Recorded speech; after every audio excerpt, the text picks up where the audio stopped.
I wasn't prepared for the last day. I thought I was. I thought I had it under control, that I could handle it with grace and maturity.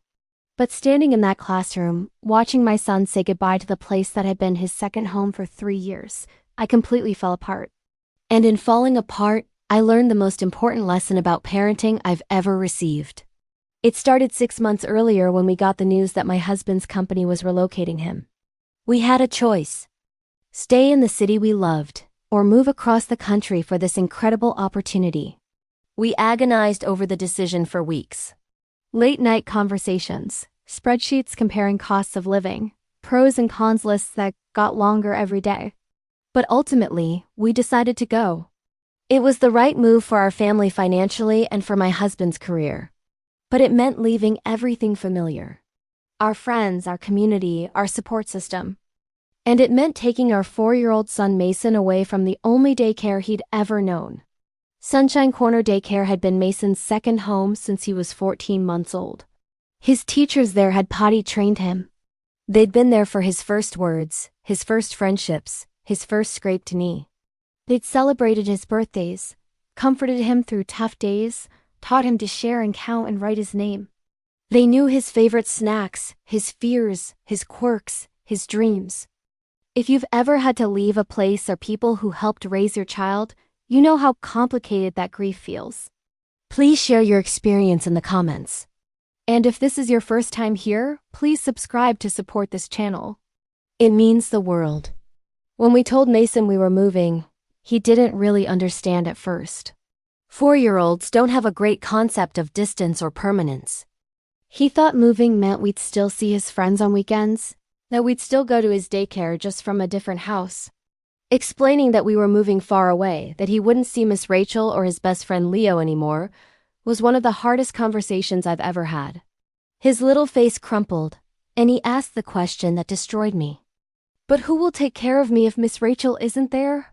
We'll find a new school with new teachers who will love you just as much, I said, trying to sound confident even though my voice was shaking. But I don't want new teachers. I want Miss Rachel. I held him while he cried, and I promised him we could visit, that we could video call, that he'd make new friends. But even as I said it, I knew it wasn't the same. Nothing would ever be the same. We decided to tell the daycare right away. I met with the director, Mrs. Chen, and explained the situation. She was gracious and understanding, but I could see the sadness in her eyes too. Mason has been part of our family for a long time, she said. We're going to miss him terribly. But we'll make sure his last few months here are special. What I didn't realize was just how seriously they would take that promise. Over the next few months, I watched the teachers at Sunshine Corner do something extraordinary. They didn't just let Mason coast through his remaining time there. They intentionally prepared him for this transition in ways I hadn't even thought to do. Miss Rachel started talking to him about change. Not in a scary way, but in a matter-of-fact, empowering way. She read books about moving, about starting new schools, about saying goodbye and hello. She helped him understand that endings are part of life, and that they make room for new beginnings. She created a special job for Mason called the Goodbye Helper. Whenever another child was leaving the daycare, whether to move up to kindergarten or move to a different school, Mason helped create a goodbye celebration. They'd make cards, have special snacks, share favorite memories. Mason learned how to honor endings instead of just dreading them. Miss Rachel also started something called Memory Mondays. Every Monday, she'd help the kids in her class talk about and document a favorite memory from the week before. They'd draw pictures or dictate stories, and she'd put them in individual memory books. Mason's book grew thick with drawings of playing with Leo, of building towers in the block area, of the time they had a special visit from a fire truck. I didn't understand why she was doing all of this until about a month before our move. I came to pick up Mason and found Miss Rachel sitting with him, going through his memory book. "This is your story," she was saying, pointing to the pages. "This is proof that you were here, that you mattered, that you were loved. And when you go to your new school, you can take this book with you. It will remind you that you know how to make friends, how to learn new things, how to be brave. You've done it all before, right here." Mason nodded seriously, running his small fingers over the pictures he'd drawn. Miss Rachel looked up and saw me watching. After Mason went back to play, she came over to talk to me. I wanted to explain what I've been doing with him, she said. Transitions are hard for young children, especially when they're leaving a place where they feel secure. My goal isn't to make him forget this place or move on quickly. My goal is to help him integrate this experience into his story so he can carry it with him. The memories, the skills, the relationships, they all come with him. He's not leaving himself behind. He's taking everything he's learned here into his next chapter. I started crying right there at pickup. I don't know how to do this, I admitted. I don't know how to help him say goodbye. Miss Rachel's eyes were kind. You're doing it by letting him feel his feelings. By not trying to rush past the sadness or make it better with promises about the future. Grief is part of love. We grieve because we loved being here. That's healthy. That's good. Those words stayed with me. Grief is part of love. I had been so focused on trying to make Mason feel better, on convincing him that everything would be okay, that I hadn't given him permission to be sad about what he was losing. That night, I changed my approach. Instead of redirecting when Mason got sad about leaving, I sat with him in it. You're really going to miss Leo, aren't you? I said when he got quiet at dinner. He nodded, his eyes filling with tears. Me too. Leo is a wonderful friend. It makes sense to feel sad about not seeing him every day anymore. Can I still love him if I don't see him? Mason asked. My heart broke. Yes, baby. You can absolutely still love him. Love doesn't go away just because someone isn't nearby. It stays in your heart. Does Leo know I still love him? How about we make sure he knows? We could make him a special card telling him how much his friendship has meant to you. Would you like that? Mason's face lit up. Having something to do with his feelings, some way to express them, gave him power over the grief instead of being overwhelmed by it. We made cards for Leo, for Miss Rachel, for all the teachers who had loved Mason over the years. We made a photo book of his favorite moments at Sunshine Corner. We created a memory box where he could keep special things from his daycare years. And slowly, I watched Mason shift from just feeling sad to feeling sad and grateful at the same time. He could hold both emotions. He could miss something and still be okay. The last week arrived faster than I was ready for. The daycare had planned a special goodbye celebration for Mason on his last day. I knew it was coming. I thought I was prepared. I was not prepared. That Friday morning, Mason's last day, I dressed him in his favorite shirt. We drove to Sunshine Corner like we had done hundreds of times before, but this time felt different, heavier, final. When we walked into his classroom, it was decorated with streamers and balloons. There was a poster board covered with handprints from all his classmates and teachers. Each handprint had a message. You are kind. You make me laugh. You are a good friend. I will miss you. Mason walked up to the poster board and touched each handprint carefully, reading the words with my help. His lips started to tremble. Miss Rachel came over and knelt down next to him. This is so you remember that you were important here, that you made a difference in our classroom, that we're better because you were part of our family. The day was filled with special activities. Mason's favorite songs, his favorite snacks, extra playground time. During circle time, each child shared their favorite memory of playing with Mason. Some of the stories were funny. Some were sweet. All of them mattered. Leo, Mason's best friend, shared last.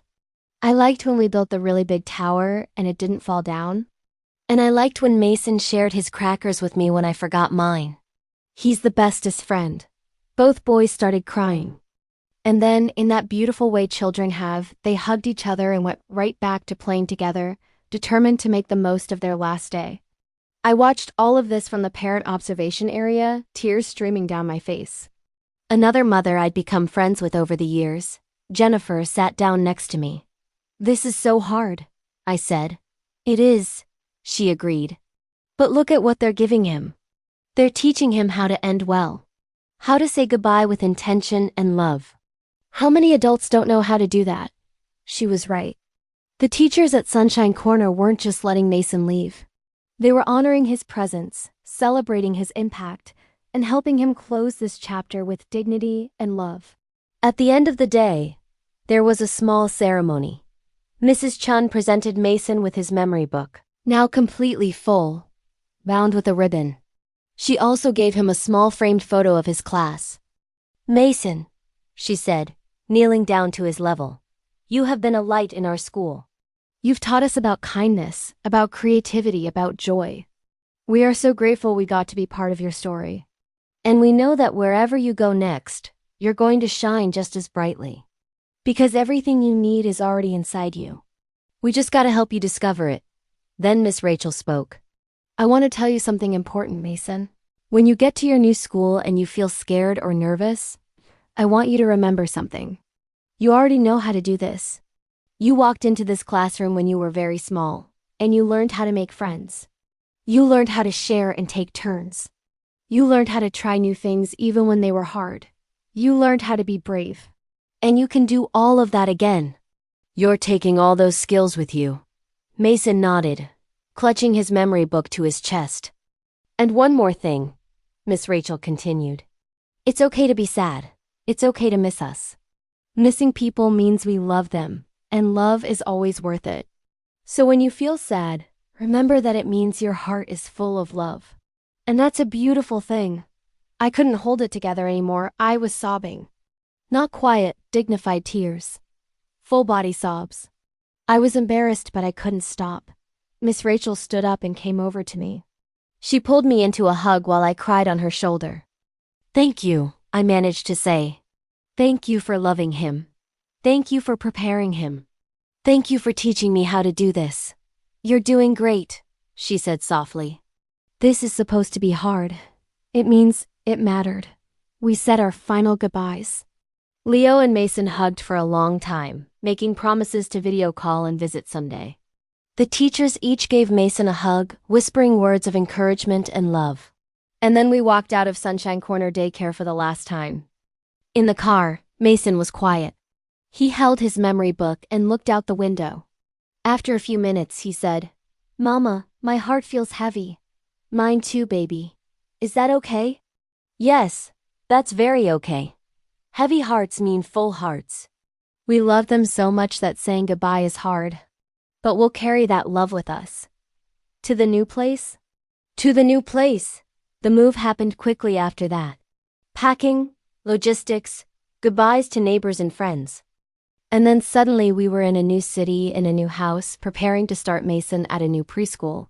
I was terrified. What if he shut down? What if he refused to engage? What if he couldn't handle another transition so soon after the last one? But on his first day at his new school, Rainbow Academy, something remarkable happened. We walked into his new classroom, and Mason was quiet, holding my hand tightly, taking it all in. His new teacher, Mr. David, came over with a warm smile. "You must be Mason. We're so excited you're here. Tell me something about yourself." Mason thought for a moment, then said, "I'm good at building towers, and I know how to make friends. I learned at my old school." Mr. David smiled. "Those are excellent skills to have. I can't wait to see what you build here." I knelt down next to Mason. "You've got this, buddy. Remember what Miss Rachel said. You already know how to do this." He nodded, squeezed my hand once more, and then let go. He walked over to the block area where 2 other kids were building. "Can I play with you?" he asked. "Sure," one of them said, and just like that he was okay, not perfectly okay. He had moments of sadness, moments when he missed his old school and his old friends, but he was resilient. Because the teachers at Sunshine Corner had taught him how to be. That evening, I called Miss Rachel to tell her about Mason's first day. I wanted her to know that her work had mattered, that the intentional way she prepared him had made all the difference. She listened to the story and then said something I'll never forget. "You know what you did, right? You let yourself grieve too. You didn't pretend it didn't matter. You didn't rush past the feelings. You modeled for Mason that it's okay to feel deeply, to love fully, and to say goodbye with intention. That's the lesson. Not just for him. For you too." After we hung up, I thought about what she'd said. She was right. This whole experience had taught me something essential about life. About how we need to honor endings, not just rush toward beginnings. about how grief and gratitude can coexist, about how letting go doesn't mean forgetting. I had spent so much of my life avoiding goodbyes, minimizing their importance, trying to move on quickly instead of sitting with the loss. But watching how Sunshine Corner handled Mason's departure showed me a different way. They honored what had been. They celebrated the relationships.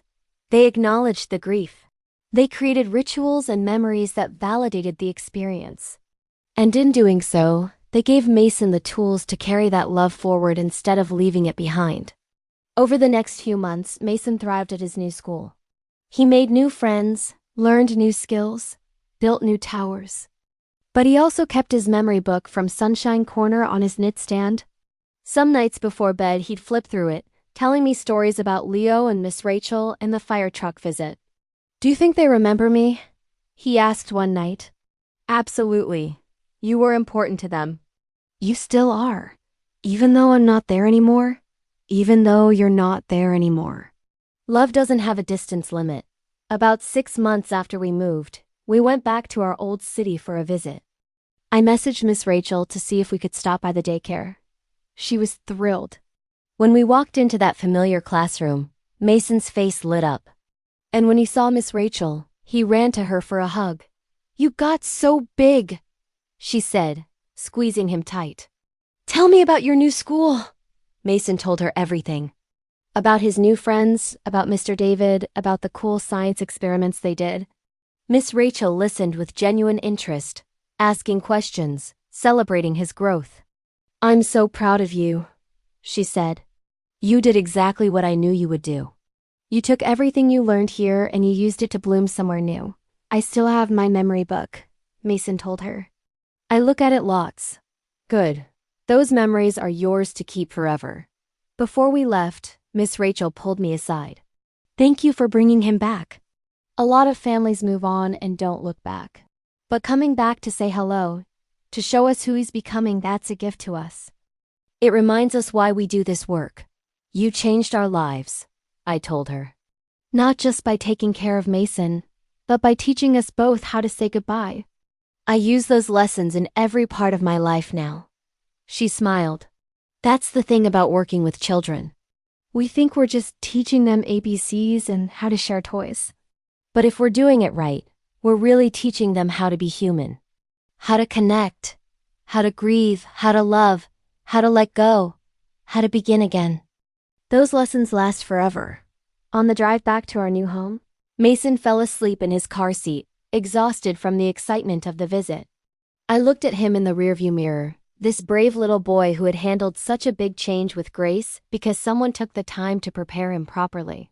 And I thought about all the goodbyes we'd face in life. Moving, yes, but also graduations, friends moving away, career changes, relationships ending, eventually saying goodbye to parents and grandparents.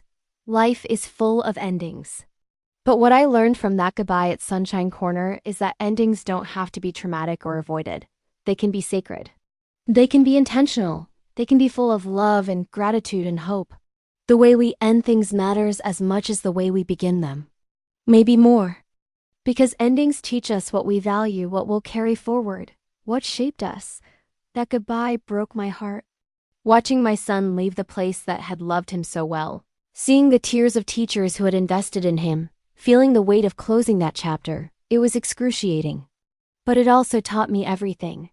It taught me that love is worth the grief. That honoring relationships matters even when they're ending. That preparing for transitions with intention helps everyone involved. That children are resilient when we give them the tools and permission to feel their feelings. That rituals and memories and acknowledgement help us integrate experiences instead of just moving past them. I think about parents who are facing transitions right now. Moving, changing schools, graduating from programs, and I want to tell them what I learned. Don't rush past the goodbye. Don't minimize it. Don't try to make it easier by pretending it doesn't matter. It matters. It all matters. Create space for the grief.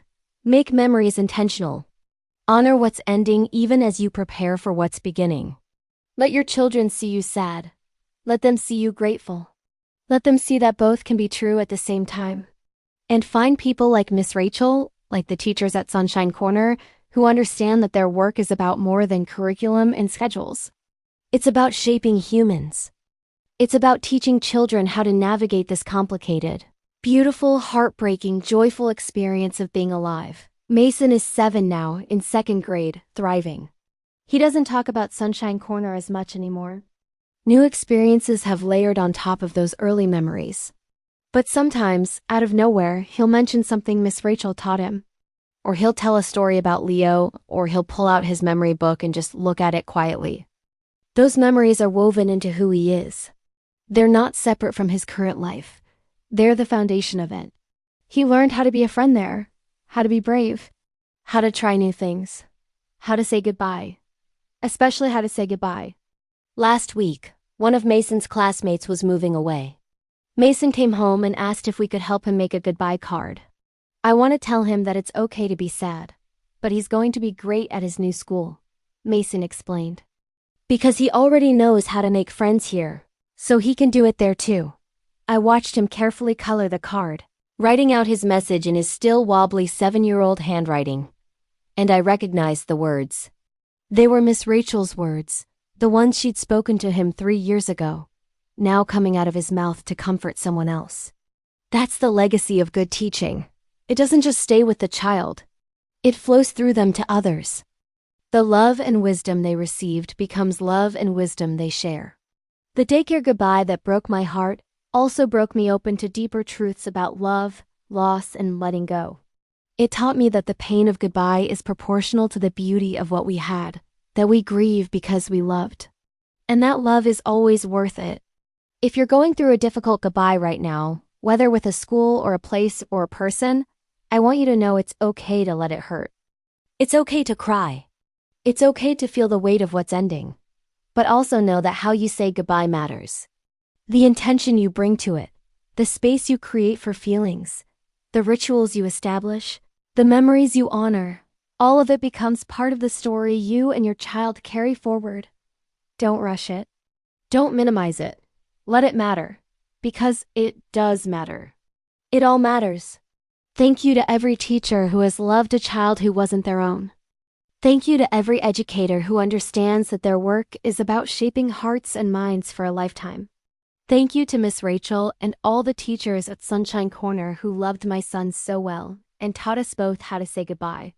If this resonated with you, please share it. Tag someone who is going through a transition. Tag a teacher who deserves to know their impact lasts forever. Tag a parent who needs permission to feel the grief of endings. And please subscribe if you haven't already. These stories connect us. They remind us we're not alone in the hard parts of parenting and life. Thank you for being here. The goodbye broke my heart, but it also taught me everything. And I wouldn't change a single tear.